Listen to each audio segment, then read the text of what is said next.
நெரிசலை தடுக்கும் வழிகள்.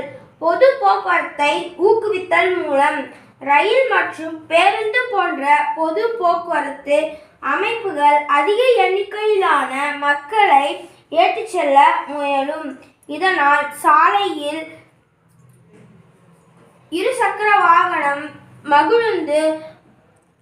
மகிழுந்து போன்றவற்றின் எண்ணிக்கை கணிசமாக குறையும். போக்குவரத்து சமிக்கைகள். எல்லா முக்கிய சாலைகள் சந்திப்புகளில் போக்குவரத்து சமிக்கை விளக்குகளை பொருத்தலாம். நாம் அனைவரும் அதனை சரியாக பின்பற்றிட வேண்டும்.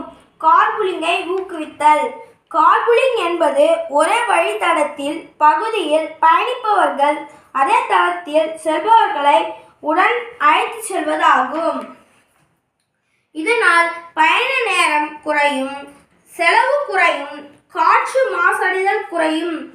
இதன் மூலம் போக்குவரத்து நெரிசலை குறைக்கலாம். தொலைத்தொடர்பு அதிகரித்தல். தொலைத்தொடர்பு அல்லது வீட்டிலிருந்து வேலை செய்வது நகரங்களில் போக்குவரத்து நெரிசலை கணிசமாக குறைக்கும். ஆன்லைனில் தொலைதூரத்திலிருந்து பணிபுரிதல் மூலம்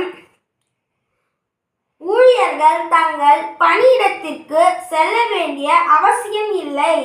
இதனால் சாலையில் உள்ள கார்களின் எண்ணிக்கை குறைகிறது.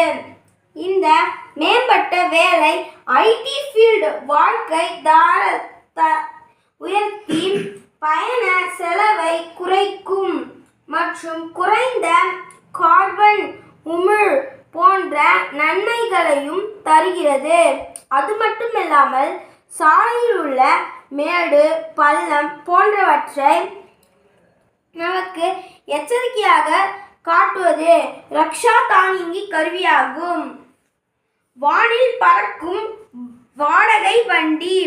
போக்குவரத்து நெரிசலை தடுக்க பறக்கும் டாக்ஸி அறிமுகப்படுத்த ஆசிய நாடுகள் முடிவு செய்துள்ளன. அதன்படி பறக்கும் டாக்ஸி ஓட்டத்தை சிங்கப்பூரில் உள்ள ஜெர்மன் நாட்டை சேர்ந்த நிறுவனம் ஒன்று அருகில் இதை நடத்தியுள்ளது. 2 பேர்